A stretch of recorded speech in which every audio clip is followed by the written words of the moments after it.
경제가 이렇게 쉬울 수 없다. 경제가 이렇게 시원할 수 없다. 경제가 이렇게 색다를 수 없다. 경제직설 출발합니다. 자, 오늘은 김종유 전문위원 그리고 김영롱 앵커 함께하겠습니다. 어서 오세요. 안녕하십니까. 안녕하십니까. 반갑습니다. 반갑습니다. 네. 자, 오늘 또 저희가 준비한 주제가 있죠. 저희가 예고해드린 대로 누진제에 대한 이야기를 할 건데요. 누진제를 또 어떻게 이야기할 것인지 대주제를 공개하도록 하겠습니다. 지금 바로 확인하시죠. 자, 오늘 저희가 준비한 주제는 이겁니다. 누진세 차별. 엄밀히 말하면 누진제 차별이겠죠. 일단 전기세는 세금은 아닙니다. 준조세처럼 생각하다 보니까 많은 사람들이 이제 전기세 말씀을 하시는데 네. 요금이죠, 요금. 전기 요금이 정확한 명칭이죠. 전기세가 아닙니다. 작가님한테 드린 말씀이에요. 자, 근데 요즘에 네. 호정에서 많이 쓰더라고요. 그렇긴 해요. 네네. 네, 워낙 이건 거의 무슨 세금이 아니야? 막 이렇게 헷갈리다 네. 보니까. 네. 근데 저희가 김영롱 앵커랑은 오프닝에서 얘기를 했었거든요. 에어컨 시원하게 틀고 사는지. 위원님은 어떠세요? 저는 몸에 열이 많아서 에어컨 안 켜면 잘 수가 없습니다. 아, 최근에 네. 제가 원래 얼굴이 좀 이렇게 항상 붓는 스타일이긴 합니다만 네. 네. 더 부어 보이는 이유도 밤에 에어컨 안 켜면 잠을 제대로 못 자서 예. 저는 항상 적정 온도 26도 아래로 맞춰놓고 자야 됩니다. 그럼 일단, 네. 왜요? 금액이 안쪽으로- 궁금해져서. 네. 맞아요. 겨울에 나오는 금액과 여름에 나오는 금액 많이 차이 나요? 비슷합니다. 겨울 가스비나 겨울에 여름에 많이 되나 아니 전 겨울에 어차피 몸에 열이 많아서 네. 가스를 많이 안 씁니다. 근데 네. 제가 어차피 사는 주택이 그렇게 큰 집이 아니기 때문에 네. 에어컨 하나 튼다고 해서 그렇게 요금이 아주 많이 늘어나진 않습니다. 그렇군요. 네.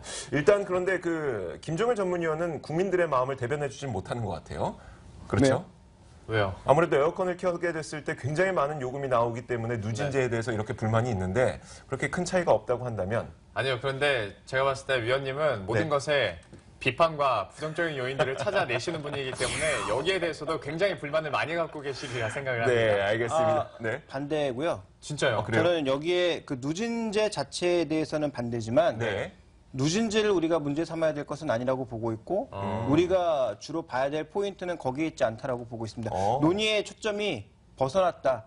그리고 우리가 진정 중요하게 봐야 되는 변화의 포인트는 우리가 누진제를 과연 기업에게도 적용해야 하느냐 네. 아니면 개인의 누진제를 없애야 되느냐 이 부분이 아니다. 네. 오히려 투자의 관점에서 본다면 다른 시각으로 봐야 된다. 이 부분을 말씀드리고 싶어서 오늘 제가 이 주제를 좀 정해봤습니다. 네, 알겠습니다. 자, 정말 궁금해져요. 네. 과연 김종일 전문위원이 어떻게 이야기를 펼쳐서 네네. 나가게 될지. 자, 그럼 잠시 후에 저희가 공개를 하도록 하겠고 일단 쟁점부터 제가 정리를 해드리도록 할게요. 네. 쟁점 딱 한 가지죠. 일단 국민들이 공감을 하는 바는 왜 우리만 그렇죠. 산업도 아니고 기업도 아니고 심지어 오피스텔들도 산업용 전기를 사용하게 되면서 누진제를 안 받는데 왜 일반 가정에 사는 우리에게만 네. 누진제가 적용되냐. 이게 가장 큰 불만이 아닐까 싶어요.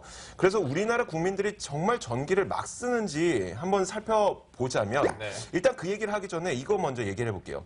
기업들의 경우에는 만약에 낮 시간 같은 피크타임 때 조업을 안 하게 되면 보상을 해줍니다. 아무래도 그 시간 동안 일을 안 하니까 돈을 덜 벌게 되겠죠. 보상을 해주고 또 야간에 사용을 하게 될 경우 안 그래도 전기료가 많이 적게 나가는데 네. 야간은 조금 더 저렴하니까요. 네. 그런데 아무래도 야간에 조업을 하는 거는 인건비가 비싸다 보니까 이것에 대해서 또 보상금을, 지원금을 또 지원을 해주고 있어요.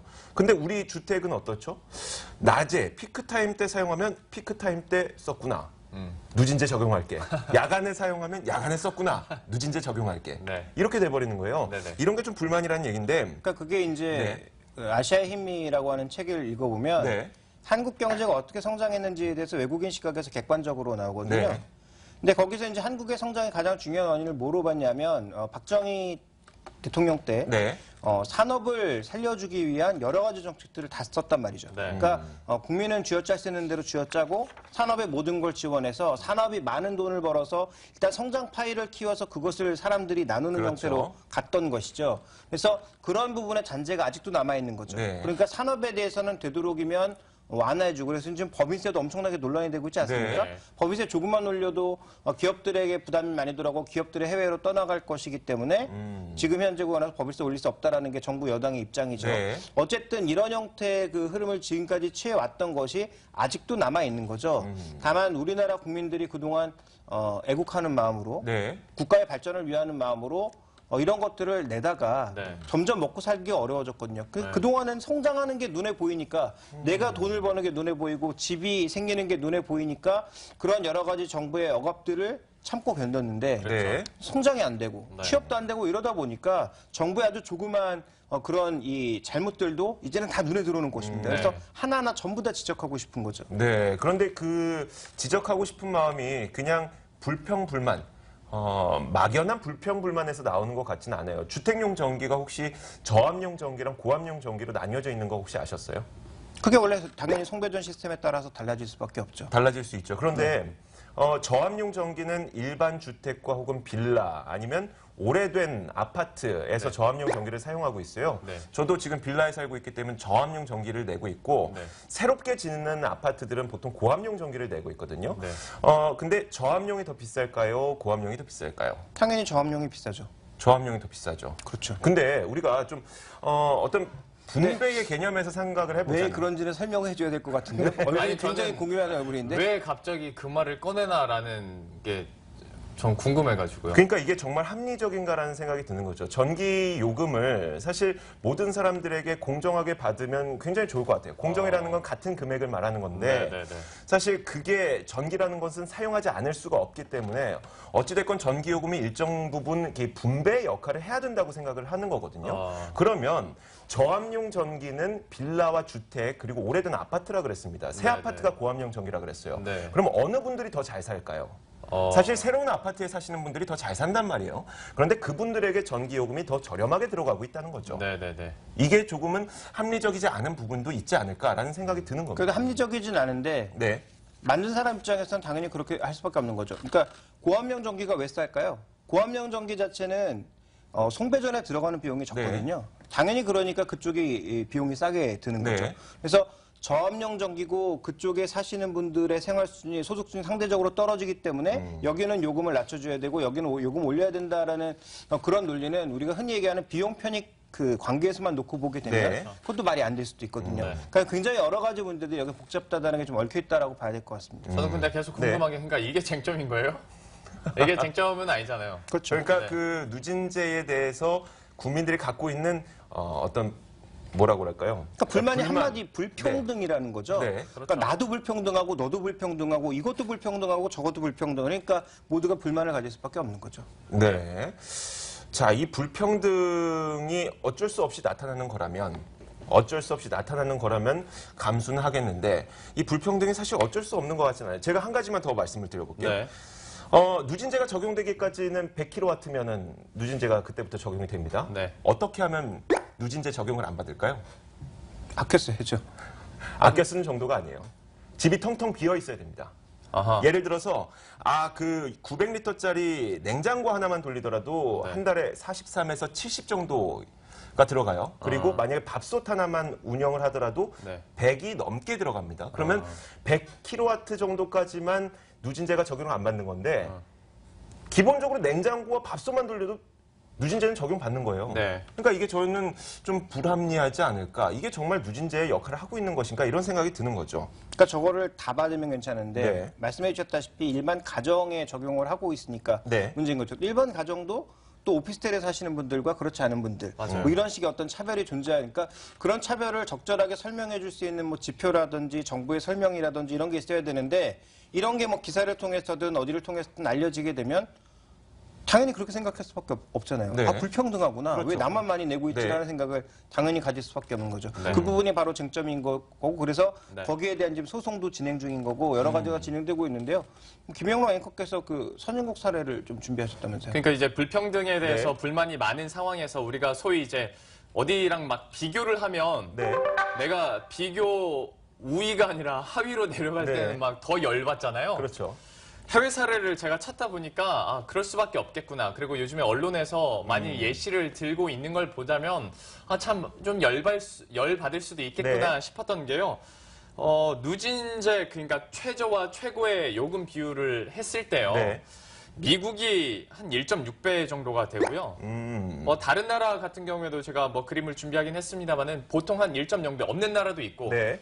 많아야 1.6배예요. 근데 우리나라 같은 경우에는 11.6배입니다. 그렇죠. 11.6배에다가 6단계 거쳐서 이렇게 적용이 되다 보니까 네. 좀 이제 짜증이 나는 거예요. 그러다 보니까 이제 정말 징벌적 요금이라는 얘기가 네. 나오고 있는 상황인 거고요. 지금까지 우리가 얘기를 했습니다만은 주택용에는 다 누진제가 적용이 되는데 그렇죠. 왜 상업용에는 안 되다 보니까 이제 우리 돈 다 빼 써가지고 기업들 살려주는 거 아니냐라는 얘기가 계속 나오고 있고요. 산업용에 대해서 좀 이야기를 다시 한번 해봐야 될 것 같은데요. 지금 나오고 있는 게 OECD 주요 국가 전기요금 비교인데요. 산업 부분에 있어서 우리나라 산업용 전기 요금이 제일 쌉니다. 네. 그러다 보니까 이제 거의 헐값에 한국전력이 산업용 전기를 팔면 팔수록 손해라는 얘기까지 나와요. 뭐 하다 보니까 뭐 기업들 입장에서는 펑펑 쓸 수 있고 네. 지금 기업은 펑펑 쓰는데 주택용은 계속 아끼라고만 하니까 이거 어떻게 도저히 살겠냐. 그런데 앞서서 이주호 앵커가 얘기를 해주신 것처럼 네. 진짜 뭐 최소한 뭐 냉장고는 돌려야 되잖아요. 네. 그리고 최소한 불은 켜고 살아야 되는데 이것만 해도 누진제가 적용이 된다는 것은 내가 생각해도 너무 억울해. 그리고 다른 나라와 비교했을 때는 더 억울해. 네. 이런 얘기가 드는 거죠. 그런데 예를 들어서 우리나라 같은 경우에 이렇게 누진 세율이 급격하게 늘어나면 뭔가 누진제 적용하는 것도 느슨하게 해줘야 네. 그래도 좀 숨통이 트일 텐데 오히려 이거는 다른 나라와 비교했을 때 오히려 반대라는 거죠. 그러니까 미국이나 아니면 독일, 영국, 일본 같은 경우보다 우리가 더 이 누진 세율이 네. 조여지다 보니까 그리고 단계도 더 많이 거치다 보니까 이거 못 살겠다라는 생각이 드는 거죠. 그러면서 이제 막 그러니까 불만이 하다못해 이제 이런 얘기도 나오는 거죠. 네. 일본의 제조업 공장이 우리나라에 들어와 있거든요. 네. 이유는 딱 한 가지거든요. 전기요금 싸서. 싸니까. 네. 네. 그래서 비용을 낮출 수 있기 때문에 우리나라에 들어와 있다. 뭐 이런 얘기가 우스갯소리로 나올 만큼 산업용 전기는 조금 펑펑 쓰는 그런 분위기. 네. 그리고 상대적으로 이제 가정용 전기에 대해서는 뭔가 규제가 좀 많은 분위기가 네. 연출이 되고 있습니다. 그래서 선진국과 비교해 보면 이런 부분들이 굉장히 불합리한 요인으로 보여지고 있는데요. 네. 저도 그러니까 그 부분에서 또 한 가지 말씀드리고 싶었던 게 정부에서 소비 네. 전력을 줄이자라고 해서 누진제를 막 적용 또 한 부분도 있잖아요. 네. 블랙아웃 얘기도 많이 나왔었고. 네.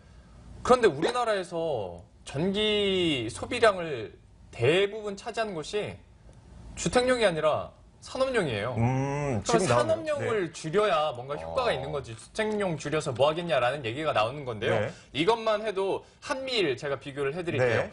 한국 같은 경우에 산업용이 57%고요. 가정용이 한 14% 정도 되거든요. 네. 이외에 이제 상업용과 공공이 한 20% 네. 정도 되는데 미국이 산업용이 23%, 가정용이 37%, 공공 상업용이 36%.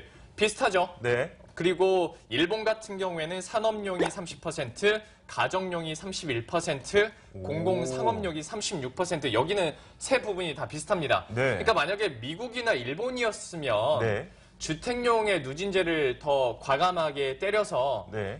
전체 소비 전력을 줄인다고 하면 어느 정도 이해는 가겠는데 우리나라처럼 가정용 소비 전력 비중이 낮은 상황인데 여기 줄인다고 뭐 얼마나 효과가 있겠느냐라는 얘기까지 네. 나오는 거죠. 그리고 또 보면서 느꼈던 게 김영롱 앵커가 이야기했던 것 중에 우리나라 전체 전력 소비 가운데 국민들이, 그러니까 가정에서 사용하는 소비 전력이 14%밖에 안 된다는 거는 네. 굉장히 또 잘 아끼고 있는 거네요.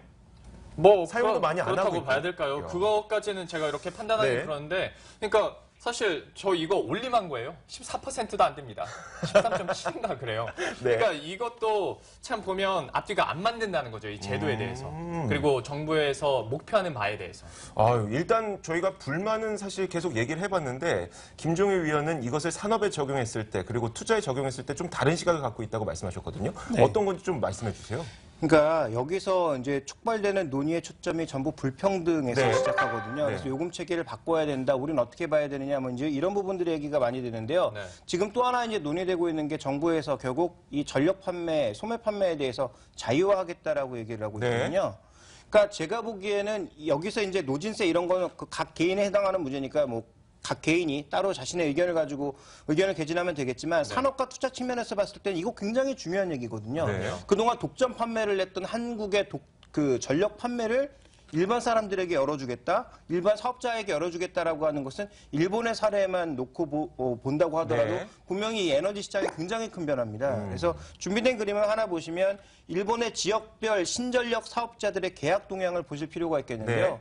이게 지금 폭발적으로 증가하고 있거든요. 이게 무슨 얘기냐면 일본도 지역에 있었던 예를 들어 뭐 도쿄전력, 뭐 간사이전력 이런 네. 데서만 독점 판매를 하던 것을 네. 지금 원전이 붕괴된 이후에 소형 발전 이런 것들이 늘어나기 시작하면서 그 소규모 사업자들에게 전력 판매를 다 허용해 주고요. 네. 그다음에 얼마 전에는 해외에 전력 시장을 전면 개방했습니다. 그러다 보니까 여기에 누가 들어오고 있냐면 그동안 전력 시장에 관심도 없었던 파나소닉을 비롯한 네. 굉장히 여러 가지 업체들이 그 전력 시장 안으로 들어가서 새로운 신규 업체로 진출하고 있거든요. 네. 그랬더니 여기서 고용이 늘고 여기서 새로운 사업자들, 그러니까 이 법인 사업자들 숫자가 증가하는 그런 양상이 벌어지고 네. 있거든요. 그러니까 우리도 똑같이 간다라고 보장할 수는 없습니다만 결국 전력 시장을 개방하고 있다라는 것은 향후 먼 미래에서 보면 두 가지의 의미를 갖고 있는 거죠.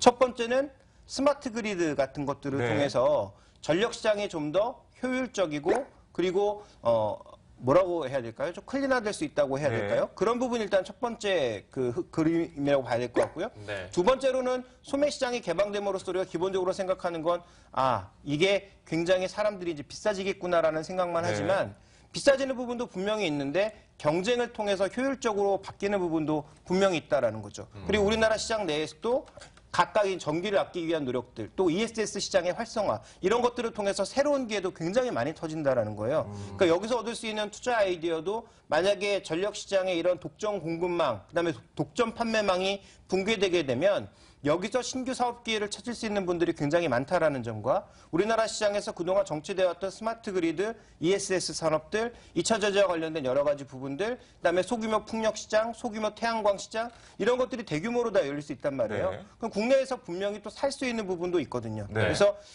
최근에 이제 전기요금의 전반적인 논쟁의 핵심, 또 세금의 논쟁의 핵심은 법인세를 올리자, 혹은 뭐 누진제를 폐지하자, 뭐 이런 논의로 진행되고 있습니다만 이걸 산업과 투자 쪽으로 옮기게 되면 의외로 새로운 기회들이 굉장히 많이 생기고 있다라는 거죠. 그래서 뭐 한국전력에 투자해보자라는 이런 뻔할 뻔짜 소리가 아니라 네. 오히려 스마트 그리드망에 누가 투자하고 있는지, 그다음에 송배전망의 고도화에는 누가 투자하고 있는지, 또 소형 태양광, 소형 발전 시장 이런 것들의 강점을 갖고 있는 중소기업은 무엇인지 지금부터 이런 것들을 찾는 게 향후 투자 기회에서는 좀 더 굉장히 유리한 상황이라는 거죠. 그래서 네. 일본 시장의 전체를 우리가 똑같이 밟지는 않겠지만 해외 시장의 여러 가지 사례를 종합적으로 선진국들의 사례를 종합적으로 고려해 보면 이런 것들에 충분히 기회가 생길 수 있다. 그렇다면 대표적으로 뭐 기업은 효성이라든지 네. 아니면 뭐 LS 탄전이라든지 이런 기업들에게 기회가 열릴 가능성이 있고요. 그다음에 뭐 신성 솔라 에너지를 포함한 이런 네. 중소형 기업들에게도 또 기회가 돌아갈 수 있겠고요. 그다음에 뭐 풍력 기업들 중에서도 일부 뭐 기회가 돌아가는 그런 기업들이 있을 수 있겠고, 그다음에 그동안 정체되어 있던 2차 전지 시장, 그러니까 대표적으로 뭐 삼성 SDI라든지 LG화학이라든지 이런 것들이 내수 시장에서 그동안 크게 뭐 역할을 할 수 있었던 게 없잖아요. 네. 그런 시장이 일부 열릴 수 있다라는 거죠. 그래서 나도 이제 전기를 팔 수 있다라는 거죠. 네. 예를 들어서 저는 이제 서울에 살고 있습니다. 저희 부모님이 시골에 살고 네. 계십니다. 부모님이 시골에 살고 계신 집에 제가 예를 들어서 돈을 들여서 태양광 발전 시스템을 네. 놨단 말이에요. 네. 그럼 거기서 발생하는 전기를 내가 주변 사람들한테 직접 팔 수도 있는 거죠. 그렇죠. 그러니까 네. 그런 형태의 여러 가지 거래를 통해서 또 돈이 만들어지는 그런 새로운 신경제도 창조될 수 있기 때문에 그런 부분들에 대한 투자 관점에 대해서 좀 고민해 볼 필요가 있을 것 같습니다. 애초에 저희가 자료 조사를 하거나 이제 각 누가 어떤 롤을 맡을 때부터 우리가 이제 누진제 차별이 아니라 그러면 어떤 전기에 대한 민영화, 전력시장 개방. 개방, 네. 뭐 반민영화에 대해서 우리가 네. 만약에 얘기를 했었더라면 아마 더 깊은 얘기가 되지 않았을까라는 생각도 드네요.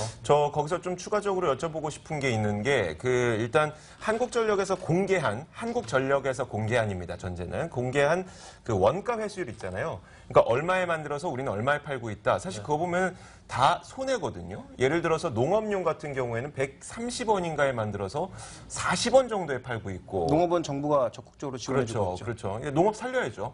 그리고 뭐 주택용 같은 경우에도 한 120원 정도에 만들어서 80원인가요? 그 정도에 팔고 있고 산업용도 마찬가지로 손해를 보고 있고 그래서 전체적인 원가 회수율 자체가 90% 초반대를 이루고 있다고 제가 확인을 했었거든요. 근데 문제는 전력 시장이 개방이 됩니다. 개방된다면 그렇게 원가를 손해보면서 지금은 그래도 독점 기업이고 어떻게 보면 국영 기업이다 보니까 손해를 보면서도 국가를 그리고 국민들을 지원하는 차원에서 그렇게 팔 수 있겠지만 우리나라 입장에서는 그리고 전기료가 공공재는 아니지만 공공재처럼 네. 여겨지다 보니까 당연히 그래야 되는 거 아니야 전기값은? 그러면은 약간 그런 게 있죠. 민영 사업자들이 들어왔을 때 정말 이 가격을 낮추는 경쟁이 가능할까 이런 게 궁금해지거든요.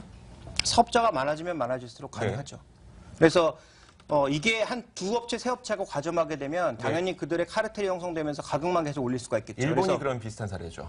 일본은 그게 지금 무너졌습니다. 그 체계가 전까지. 지금 그 네. 전까지는 그랬죠. 그래서 네. 지역계 6개인가 7개인가가 네. 독점하는 그런 과점하는 구조였는데 그 일본 완전히 무너지면서 그 체계가 무너졌거든요. 근데 우리나라도 지금 뭐 만약에 두세 개 업체가 만약에 전체 전력 시장을 과점하게 된다? 네. 그러면 지금보다 요금은 비싸지고 편익은 하나도 개선되지 않겠죠. 근데 제가 말씀드렸던 것은 일본의 경우에서도 그렇지만 시장을 막상 이렇게 개방해 놓고 보게 되면 정말로 구멍가게 수준에서부터 대기업 수준의 다양한 전력 판매 회사들이 생길 수 있다라는 거죠. 네. 그러니까 꼭 이런 거예요. 지금 우리가 개방을 하지 않고 있고 계속 뭐 기준이 안 된다고 해서 탈락시키고 있습니다만 지금 KT의 망을 이용해서 SK텔레콤의 망을 이용해서 사업을 하고 있는 조그만 사업자들이 얼마나 많습니까? 알뜰폰 사업자들. 네. 똑같은 거죠. 어차피 송배전망은 한국전력이 독점을 계속 하고 있다면 그 송배전망을 이용을 해서 사업을 할 수 있는 다양한 사업자들이 생기게 됐을 경우 전력 가격이 똑같진 않을 거라는 거죠. 네. 그러면 스마트 그리드를 통해서 나는 싼 전력을 멀리서 사올 수도 있다라는 거죠. 네. 그게 바로 IoT 핵심 아니겠습니까?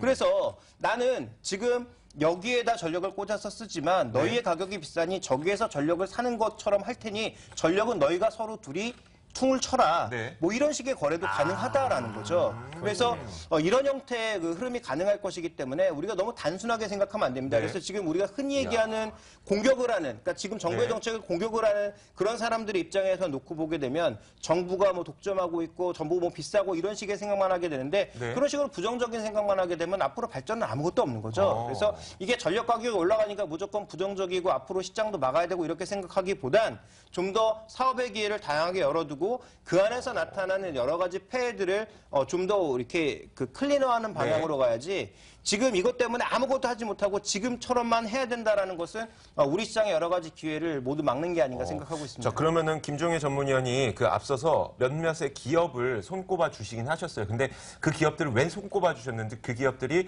만약에 전력 시장이 개방이 된다면 어떤 역할을 하게 되는지 그 부분과 함께 좀 짚어주시면 어떨까요? 전력 시장을 개방을 하게 되면 할 일이 별로 없죠. 왜냐하면 국내 아직까지 그 한전이 송배전망을 독점하고 있기 때문에. 네. 근데 주목해봐야 되는 건 뭐냐면 스마트 그리드와 그다음에 송배전망의 고도화 두 가지는 굉장히 중요한 내용입니다.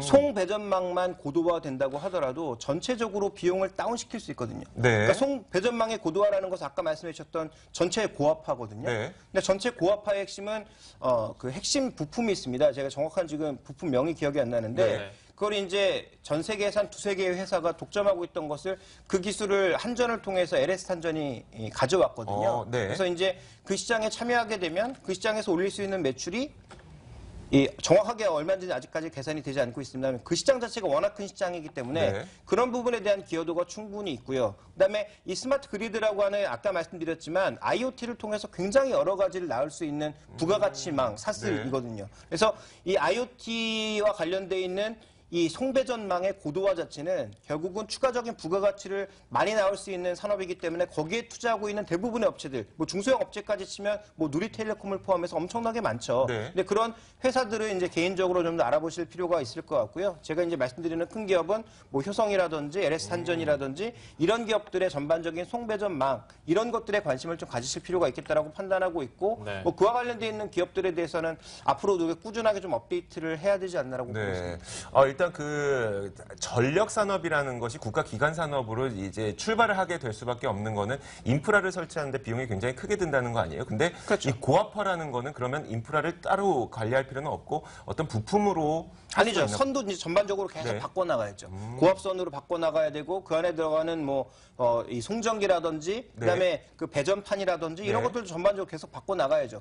그러니까 그게 지금 워낙 노후화됐기 때문에 우리나라 시장에 지금 노후화되어 있는 게 대표적으로 뭡니까? 수도관. 네. 그다음에 그 이런 송배전망 이런 것들이 굉장히 노후화되어 있거든요. 네. 그러니까 이런 것들을 전면적으로 한꺼번에 교체할 수는 없는 거 아닙니까? 네. 그러니까 조금씩 이제 개선해 나갈 거거든요. 네. 그다음에 이제 앞으로 뭐 다 아시겠지만 전기차도 써야 되고 그다음에 뭐 그 집안에 이제 ESS 같은 것들을 설치하는 그런 네. 집들도 늘어나게 될 텐데 대표적으로 이제 시골에 도시가 없어진다라고 하지 않습니까? 그러니까 2030년, 50년 되면 우리나라 전체 도시의 뭐 몇 퍼센트 없어진다 네. 이런 얘기까지 나오잖아요. 그럼 우리나라 인구 밀도가 확 낮아질 거 아니에요. 그럼 거기에 예를 들어서 거기 한 집을 위해서 거기다 송배전망을 깐다고요? 말도 안 되거든요. 네. 그럼 거기는 자체 발전해야 되거든요. 네. 근데 그런 수요가 앞으로 늘어날 수 있다라는 거죠. 그와 관련된 기업들을 찾아낼 필요가 있다라고 보고 있는 것입니다. 알겠습니다. 자, 김종희 의원님 이야기가 나온 김에 마지막으로 결론까지 좀 내려주세요. 근데 결론은 어떻게 할까요? 한마디입니다. 새로운 기회가 분명히 나오고 있기 때문에 네. 그 새로운 기회에 그 기여하고 있는 그리고 네. 기여가 될 그런 기업들을 찾는 것이 답이 될 것 같습니다. 네, 알겠습니다. 자, 김영로 앵커도 마지막 한마디만 해주세요. 저희 둘이 결론직설해요? 아, 이거 좀 하지 말죠. 최초로 저희들은 결론직설. 왜냐면 좀 네. 얘기가 너무 많이 달라져 네, 얘기하다 그렇죠. 보니까 많이 네. 달라져가지고 저 결론직설 준비한 거 있는데 저는 스킵하겠습니다. 저도 마찬가지로 저희는 이제 누진제에 대한 이야기를 좀 그렇죠, 예. 정리를 해왔기 때문에 저도 오늘은 좀 빼도록 하겠습니다. 김종희 전문위원의 이야기로 오늘 마무리를 지어보도록 하죠. 네. 자, 오늘 경제직설 시간 여기까지입니다. 김종희 전문위원 그리고 김영롱 앵커 수고하셨습니다. 고맙습니다.